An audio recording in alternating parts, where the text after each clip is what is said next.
Hello everyone, एक बार फिर से आप सभी का इस वीडियो सीरीज में बहुत बहुत स्वागत है। मार्केट आप देख रहे हो उन एरियाज़ के आसपास आ गया है अब, जहां पे हम बात कर रहे थे कि थोड़ा सा डिसाइसिव एरिया है 16,800 के आसपास का जोन, और वहीं पे अभी आप देख रहे हो काम करता नज़र आ रहा है। वहां से थोड़ा करेक्शन आया है, क्या करेगा क्या नहीं करेगा वो तो हम देखेंगे ही, लेकिन क्या चार्ट्स हमें कुछ सजेस्ट कर रहे हैं, क्या सेक्टर्स हमें कुछ सजेस्ट कर रहे हैं। चलिए चल के चार्ट पे समझ लेते हैं और बिना टाइम वेस्ट किए शुरू करते हैं अपना वीकली मार्केट सिनेरियो नंबर 117। सबसे पहले बात कर लेते हैं निफ्टी की। क्या बात करते आ रहे हैं दोस्तों कि इससे अभी दूर रहना है। लेवल वाइज हमने जो बात की थी यहाँ पे, वो हमने ये कहा था कि जो एरिया है वो इम्पॉर्टेंट है 16,800 के आसपास। मिड वीक में हमने उस लेवल को थोड़ा सा रेंज में बताने की कोशिश की थी, उसको यहाँ पे लगा देता हूँ। हमने उस रेंज की बात की थी कि 16,700 से 16,900 के बीच में अब ये कहीं भी रेजिस्टेंस ले सकता है, और आपने देखा कि वहीं पे वो इस बार हाई बना के गया है। पुराना लेवल ये डिलीट कर दे रहा हूँ। यहीं पे आप देख सकते हो कि इस वीक पहले रेजिस्टेंस लिया, उसके बाद आपने देखा उस रेंज के अंदर गया और वापस वहीं से आता नीचे नजर आ रहा है। अभी भी जैसा कि आप देख रहे हो रेंज के नीचे ही काम कर रहा है मार्केट। कल को ऊपर भी इसके जाता है मगर सस्टेन नहीं कर पाता है, तो भी याद रखिएगा जो हम लास्ट कुछ वीक से बात करते आ रहे हैं, अभी भी इसमें पोटेंशियल है नए लो लगाने का। हालांकि हमने जो लेवल आपको दिया था नीचे जाने के लिए 15,200, 300 इन एरियाज के आसपास तक जा सकता है, लेकिन जिस तरीके से ये बिल्कुल रेजिस्टेंस के आसपास आ गया है, ज़्यादा नीचे जाने की संभावनाएं और कम होती जा रही हैं। इन चीज़ों की बात कंक्लूजन में करेंगे डिटेल में। चार्ट वाइज अभी हमें ये समझना है कि लेवल में कोई चेंज नहीं है दोस्तों। 16,700 से 900 का रेजिस्टेंस अभी भी है। पहले हमने सिर्फ एक लेवल दे रखा था 16,800 के आसपास, वो एक रेंज के तौर पर बस यहाँ शो किया है और कोई चेंज नहीं है। बाकी अभी भी जब तक मार्केट इस रेंज के नीचे काम कर रही है, आप ये समझ लो इसके पूरे चांसेस है नए लो के आसपास या उसके थोड़ा नीचे जाने के लिए। वरना अगर यहाँ से कुछ अच्छा होता है, ब्रेकआउट देता है कैरेक्टर का, तो आप ये समझ लो कि फिर नए लो की ओर जाने की संभावनाएं काफी कम हो जाएंगी। जैसे जैसे चलेगा उसकी बात करते रहेंगे। ओवरऑल जो हमारा व्यू रहा है कि इससे दूर रहना है, उसमें किसी तरह का कोई भी चेंज नहीं है, और आपको एहसास हो गया होगा कि हम लोग क्यों बात करते आ रहे हैं, इसमें काम नहीं करना है। क्योंकि बहुत सारे लोग आप में से दोस्त मुझे बता चुके हैं कि बाय करते हैं तो ट्रैप होते हैं और सेल कर रहे हैं तो ट्रैप हो रहे हैं। जी हाँ दोस्तों, ये वही समय है जो हमने इस वक्त आपसे कहा था काम नहीं करना है, और आपने देख लिया था उस वक्त कैसी मार्केट चली थी। सेम एज वेल अब वो समय आ गया है कि एक बार फिर से इस तरह से हाई लो ऊपर नीचे इसी तरह का काम करते हुए, ये डराते हुए काम कर सकता है। इसीलिए जैसे उस वक्त काम नहीं किया था, अभी भी काम करने की जरूरत बिल्कुल नहीं है। इसी तरह हम लोग बात कर गए थे बैंक निफ्टी पे भी कि ये भी बहुत अच्छा कर सकता है, इनफैक्ट निफ्टी को भी आउट परफॉर्म कर सकता है। कोई बड़ी प्रॉब्लम अभी तक इसमें नहीं है। हमारे सपोर्ट एरियाज को होल्ड कर रहा है, वहां तक गया भी नहीं है, जबकि निफ्टी इन लेवल्स के आसपास तक जा चुका है। आप देख रहे हो ये भी अच्छे से काम कर रहा है, लेकिन जो प्रॉब्लम है इस वक्त, जो समय की मांग है, वो यही कह रही है कि अभी ज़्यादा रिस्क ना लें। कुछ टाइम अगर काम नहीं करेंगे तो ऐसा कोई बड़ा भूचाल नहीं आ जाएगा दोस्तों। एक बार क्लैरिटी आने दें, उसके बाद ट्राई करेंगे। रेजिस्टेंस जो आपको चेंज करके दिया था लेवल वाइज 36,600 के आसपास, ये अभी तक वहाँ पे नहीं पहुँचा है, और अभी भी मार्केट में अच्छे से काम करता नजर आ रहा है। बट स्टिल याद रखिएगा कि वो संभावना लो के आसपास जाने की या उसके नीचे जाने की आज भी खुली हुई है। जब तक इस मामले में कोई क्लैरिटी ना आ जाए कि निफ्टी और बैंक निफ्टी नीचे जाना चाहते हैं या नहीं जाना चाहते हैं, यहीं से ऊपर जाना चाहते हैं, उस तरह की जब तक कोई क्लैरिटी ना मिले, अभी भी बैंक निफ्टी से भी दूर रहना है। और अब आ गए फार्मा सेक्टर के चार्ट पर। आपको याद होगा सेम बातें हम फार्मा सेक्टर के बारे में भी करते आ रहे हैं कि ये तो अंडर परफॉर्मर निकला है, इससे तो और दूरी बना के रखनी है। आप देखिए जो नीचे जा रहा है किस तरह से जा रहा है, कैसी कैंडल्स बना के जा रहा है। सो वीकनेस ये अपने आप में शो कर रहा है प्राइस बिहेवियर, और अभी भी कहीं कोई क्लैरिटी नज़र नहीं आ रही है। हालांकि आप देख रहे हो कुछ भी हुआ है, हमारे सपोर्ट एरियाज जो थे 12,200 के आसपास वो अभी तक ब्रेक नहीं किया है। सो बिल्कुल ये चाहे तो यहाँ से भी लौट सकता है, मगर हमें काम जैसे पहले बताता आ रहा हूँ नहीं करना है तो नहीं करना है, जब तक किसी तरह की कोई क्लैरिटी पूरी तरह मार्केट में ना आ जाए।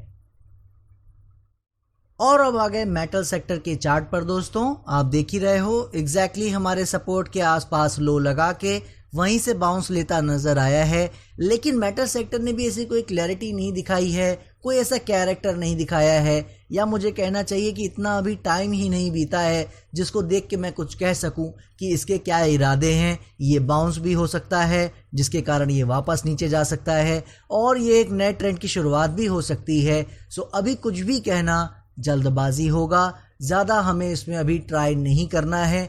जैसे हम पहले से बात करते आ रहे हैं, इस सेक्टर से तो हमें वैसे भी दूर ही रहना है।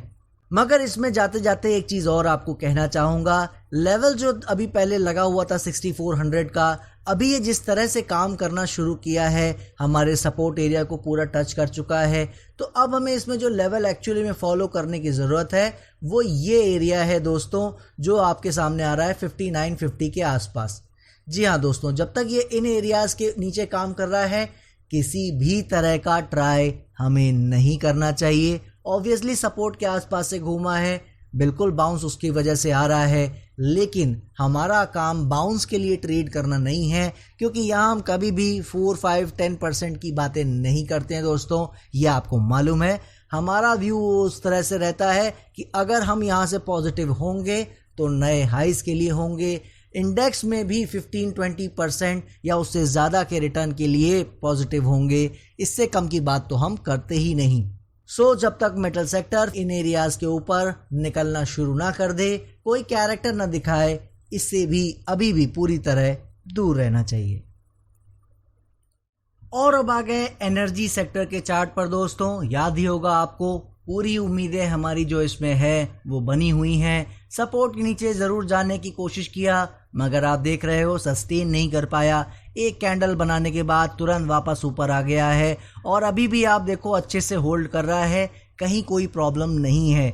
याद रखिएगा दोस्तों, अगर इन एरियाज़ को, इन जोन्स को बहुत डिसाइसिवली इस तरह से ब्रेक कर देता है, प्राइस में एक अच्छी फॉल दिखती है, तो फिर ये आप समझ लीजिएगा कि एक बार ये अपनी करेक्शन को एक्सटेंड करने जा रहा है, और उस केस में वापस से जो हमारे नीचे के सपोर्ट एरियाज हैं जो लगे हुए हैं बहुत पहले से 16,200 के आसपास, फिर एक बार को ये जा सकता है। लेकिन याद रखिएगा अभी तक ऐसा कुछ नज़र नहीं आ रहा है। सो अगर उस तरह का कुछ ये प्रॉब्लम क्रिएट करेगा तो बिल्कुल हमें उससे निकल जाना है। लेकिन जब तक इन एरियाज़ को होल्ड कर रहा है 18,000 के आसपास के, ज़्यादा अभी घबराने की ज़रूरत नहीं है। और कोई भी पोजीशन जो 6-7 मंथ से ज़्यादा के लिए बनाई गई है, मुझे कोई प्रॉब्लम इसमें नज़र फिलहाल नहीं आ रही है। और अब आ गए आईटी सेक्टर के चार्ट पर दोस्तों। देख लिया आपने, क्या कहा था मैंने कि सपोर्ट के नीचे हमारे काम कर रहा है, इसका ये बिल्कुल भी मतलब नहीं है कि नीचे वाले सपोर्ट एरिया के पास चला ही जाएगा। वो हमारी मैक्सिमम लिमिट है, हमने बहुत ही साफ शब्दों में कहा था दोस्तों, और आप देख रहे हो उसके पहले ही गैप अप करते हुए बहुत ही शानदार तरीके से उसी लेवल के ऊपर वापस काम करता नजर आ रहा है। हालांकि इसका ये बिल्कुल भी मतलब नहीं है दोस्तों कि हम लोग बुलिश हो गए हैं यहाँ पे और बिल्कुल हमें काम करने की कोशिश करनी है, ऐसा नहीं है दोस्तों। लेकिन मैंने आपसे एक बात कही थी कि ये जो पोजीशन इस तरह की बना रहा है, जिस तरह की करेक्शन इसने कर ली है, अब आईटी सेक्टर में वो जो शॉर्ट सेल वाली कंडीशंस थी वो फिनिश हो गई है। एटलीस्ट अगर ये नीचे भी जाता है तो हमें इसमें कोई शॉर्ट सेल वाला काम नहीं करना है। जब तक हमारे ये लेवल होल्ड कर रहे हैं 26,400 के आसपास, ये पूरी उम्मीद है मुझे कि आने वाले हफ्तों से लेकर महीनों में ये बेहतर प्रदर्शन करता नजर आएगा।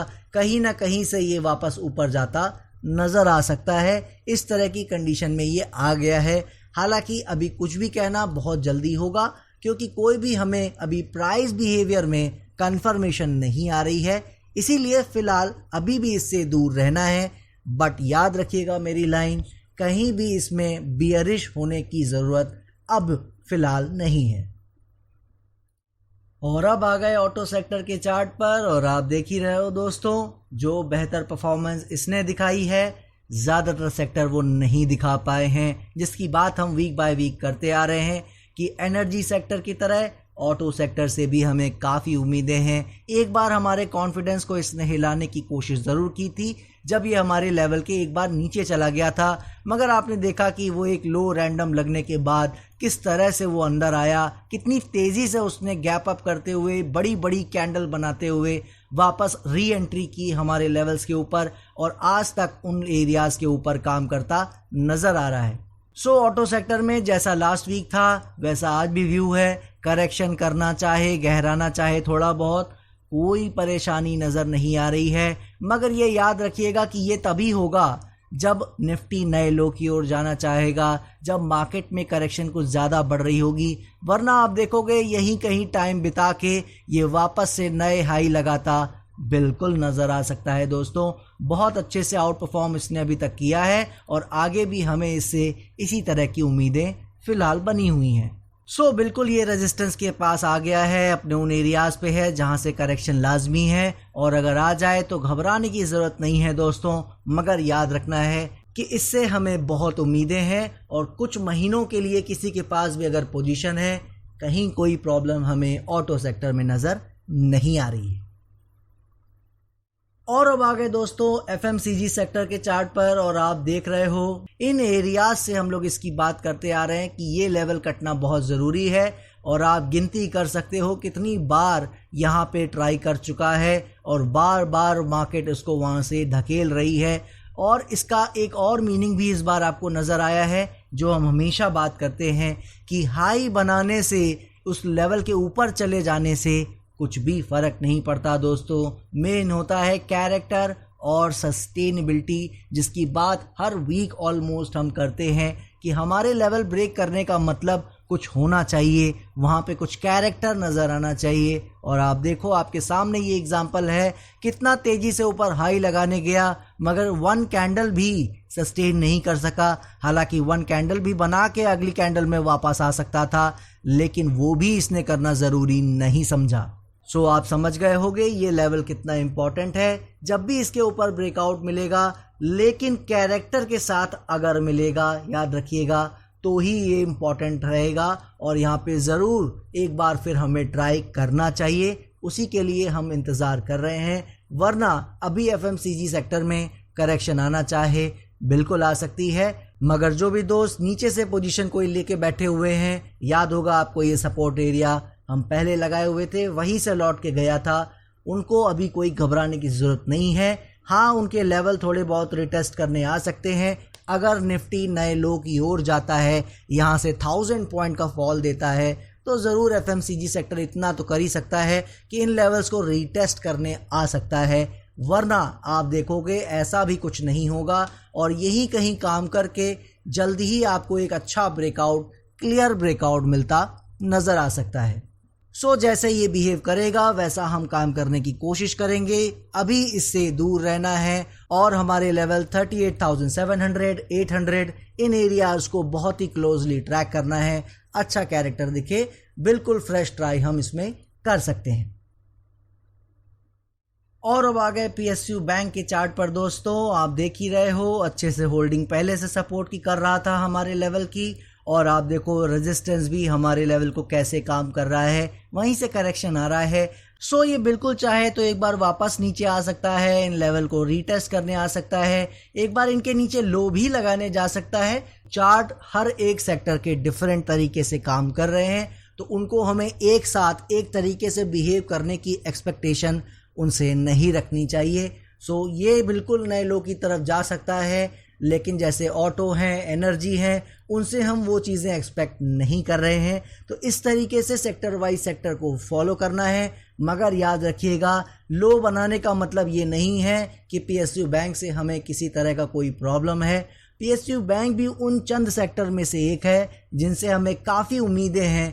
फ़र्क सिर्फ इतना है कि पीएसयू बैंक ने अभी उस तरह की कोई आउट परफॉर्मेंस प्राइस के बिहेवियर में हमें नहीं दिखाई है। सो उम्मीदें इससे भी काफ़ी ज़्यादा हैं। किसी के पास पोजीशन है कुछ महीनों के लिए, बिल्कुल बनाए रह सकता है, अभी कहीं कोई प्रॉब्लम PSU बैंक में नहीं है।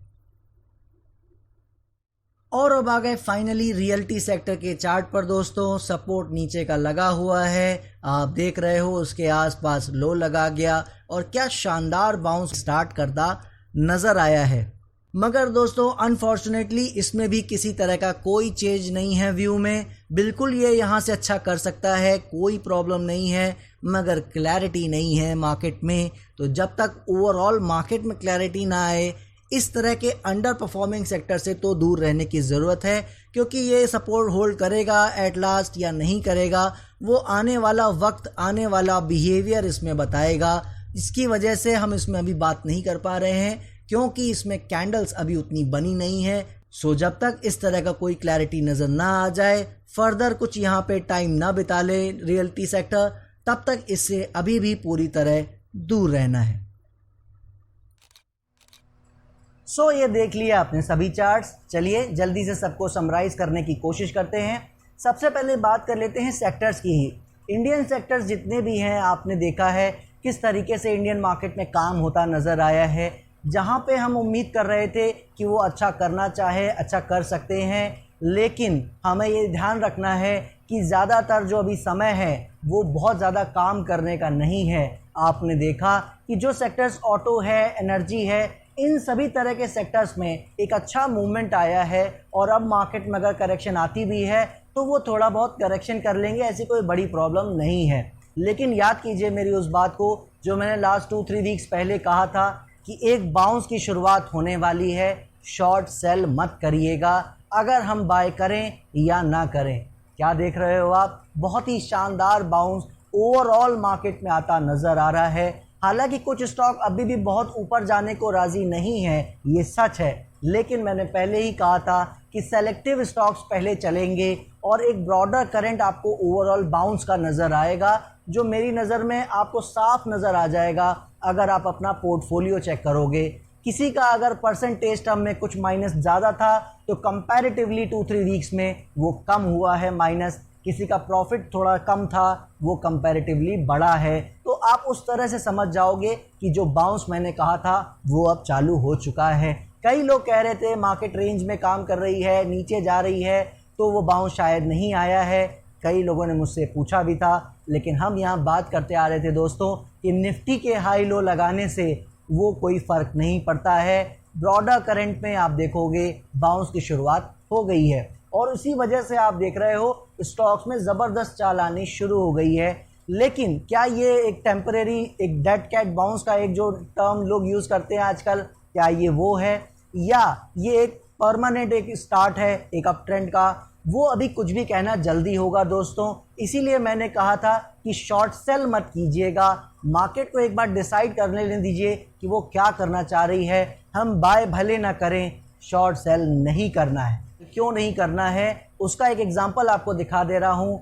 बिल गेट्स जो हैं उनका करीबन एक इन्फॉर्मेशन मिली है मुझे, मेरे दोस्त ज्ञानेन ने मुझे दिया है ये आर्टिकल, 10,000 से 15,000 करोड़ रुपीस का, जी हाँ 1 करोड़ का नहीं, 100 करोड़ का नहीं, 1000 करोड़ का नहीं, 10,000 से 15,000 करोड़ का ये नुकसान एस्टिमेट लगाया जा रहा है कि बिल गेट्स को हो रहा है।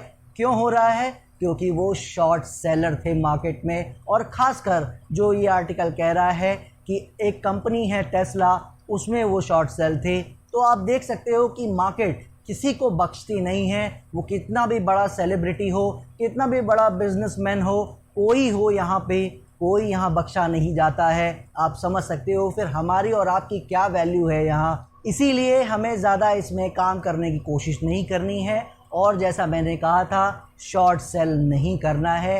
अब बात कर लेते हैं मार्केट यहाँ से क्या हमें दिखा रही है। तो मार्केट देखिए दोस्तों रेजिस्टेंस के आसपास आ गई है, उस इम्पॉर्टेंट लेवल के आसपास, जहाँ से अब ये थोड़ा डिसाइड करेगी कि वो जो लो लगने थे 15,300 400 के आसपास, जिसकी हम एक उम्मीद कर रहे थे कि एक नया लो लग जाएगा तो अच्छा ही रहेगा, उसमें ज़्यादातर लोग ट्रैप हो सकते हैं और हमें वही ट्रैप की एक ज़रूरत है यहाँ। वो हो जाए तो बेहतर है, मगर अभी तक वो नहीं हो सका है। लेकिन हम अगर यहाँ देखते हैं कि मार्केट 16,800 900 उन लेवल्स को भी डिसाइसिवली पार करती चली जाती है, तो फिर ये फिर नीचे आने वाला नहीं है, उसके चांसेस बहुत कम हो जाएंगे। जी हाँ दोस्तों, आपने बिल्कुल सही सुना कि वो जो नीचे आने की संभावना है वो लगभग 10-20% ही रह जाएगी सिर्फ, और 70-80% चांस हो जाएंगे कि फिर ये शायद नीचे नहीं आएगा। लेकिन अब वो तब होगा जब ये लेवल कटेंगे ऊपर, जो अभी तक नहीं हो सका है। इसीलिए याद रखिएगा कि अभी भी लो कटने की संभावना बनी हुई है। 1000 to 1200 पॉइंट्स अभी भी आ सकता है नीचे, क्योंकि वो लो 15,300 होगा या 500 होगा, वो आज बता पाना मुश्किल है दोस्तों, क्योंकि कोई भी एग्जैक्ट बॉटम बता दे ये मुमकिन नहीं है। हालांकि एक चीज़ और मैं आज आपको बताना चाहूँगा, उस तरफ ध्यान आपका लेके जाना चाहूँगा जिस तरफ शायद कोई ध्यान नहीं दे रहा है। वो बात ये है दोस्तों कि यहाँ से निफ्टी कोई नया लो लगाए या ना लगाए, स्टॉक्स वापस आए या ना आए, वो अब ज़्यादा मैटर नहीं करता है। जी हाँ दोस्तों, अब लेवल्स की वो इम्पोर्टेंस उतनी नहीं रह जाएगी यहाँ पे, जितनी यहाँ से क्या बिहेवियर है उसकी इम्पोर्टेंस रहेगी। हालांकि लेवल हम बिल्कुल देखेंगे कि हमारे दिए हुए लेवल काम करते हैं या नहीं, लेकिन फिर भी मैं आपको बता दूं कि अगर मार्केट यहाँ से अच्छा करना चाहती है तो कोई ज़्यादा मैटर नहीं करेगा कि अगर हमारे लेवल स्टॉक्स में सपोर्ट एक बार ब्रेक कर जाएं। कौन से सपोर्ट? जो हम आपको टेलीग्राम में बताते हैं, short term levels, medium term levels. Long term की तो कोई बारी अभी आई नहीं है, ऐसा कोई डीप करेक्शन मार्केट ने नहीं किया है। लेकिन मीडियम टर्म लेवल ब्रेक अगर कर भी जाते हैं, वहाँ से भी अगर स्टॉक ऊपर आ जाता है मीडियम टर्म लेवल के ऊपर, तो आप समझ लीजिए कि स्टॉक्स अच्छे हो गए हैं। और यही चीज़ आपको समझाने की कोशिश कर रहा हूँ कि यहाँ पे लेवल को ना ध्यान देके बिहेवियर देखना है और कंटिन्यूएशन देखना है कि मार्केट किस तरफ ज़्यादा जाने का रुझान दिखा रही है, तो वो जल्दी ही सब कुछ क्लियर हो जाएगा। इन शॉर्ट मैं आपको कहना चाहूँ, आप बिल्कुल कंफ्यूज मत होइए, हम आपको यहाँ साफ शब्दों में बताएंगे। घुमा फिरा के बातें मैं ज़रूर करता हूँ, लेकिन आपको कंफ्यूज करने के लिए नहीं, मार्केट के हर एक पहलू को समझाने के लिए, ताकि अगर आप ये समझ सको कि नीचे जा रही है तो वो किस तरह का नीचे जा रही है, नकली में जा रही है या असली जा रही है। सेम एज़ वेल अपसाइड, इसी तरह की बात हम आपको समझाने की कोशिश करते हैं, इसीलिए इतना टाइम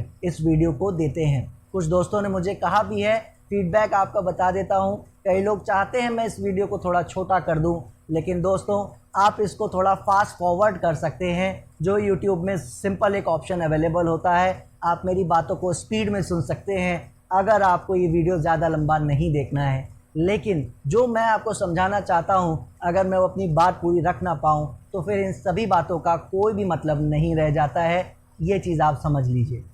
सो कुल मिला के बात ये है कि मार्केट में जो हम बाउंस एक्सपेक्ट कर रहे थे वो आ रहा है। अब ये बाउंस एक अप ट्रेंड की शुरुआत हो गई है, या ये सिर्फ बाउंस ही है और मार्केट 13,000 साइड 14,000 साइड जा रही है, वो तो समय ही बताएगा। देखिए, हम मार्केट के फॉलोअर हैं, उसे कंट्रोल नहीं कर सकते, लेकिन एक बात आपको जो बताई थी, बिहेवियर फॉलो करना है। कुछ अंश उसके आपको बताए थे कि लगातार बड़ी बड़ी कैंडल डाउन साइड नहीं आनी चाहिए, और अगर ये बाउंस अप ट्रेंड ही बन गया है, कोई वो लो जो थे वो लग गए हैं, तो फिर वो भी जल्दी हमें पता लग जाएगा। यानी कि अब बहुत जल्दी हमें ये पता लगने वाला है कि मार्केट यहाँ क्या चाह रही है, और हम यहाँ पे कब टोटली कॉन्फिडेंट होके पूरी तरीके से काम कर सकते हैं। इन सभी चीज़ों की बात हम जल्दी करेंगे, इसलिए इतना पेशेंस रखा है तो यही कहूँगा, थोड़ा पेशेंस और रखिए। जो मुझे नज़र आ रहा है, जो मैंने अपने पेड मेंबर्स को भी बताया है, वो आपको फ्री में भी बता रहा हूँ। जून एंड से पहले सब कुछ क्लियर होने की संभावना बहुत ज़्यादा है। ज़्यादा से ज़्यादा जून का एक्सपायरी और जुलाई का स्टार्ट, वहीं पे आपको पता लग जाएगा कि मार्केट यहाँ से क्या चाह रही है और वो कैसे यहाँ से इसको डील करना चाह रही है। करेक्शन बहुत ज़्यादा होगा या कम, हम उसको देखेंगे और उसकी बात यहाँ ज़रूर करेंगे। आशा करता हूँ मैं अपनी बात आपके सामने रख पाया हूँगा। दोबारा एक बात दोहरा देता हूँ, शॉर्ट सेल मत कीजिएगा इस बाउंस को बाउंस समझ के।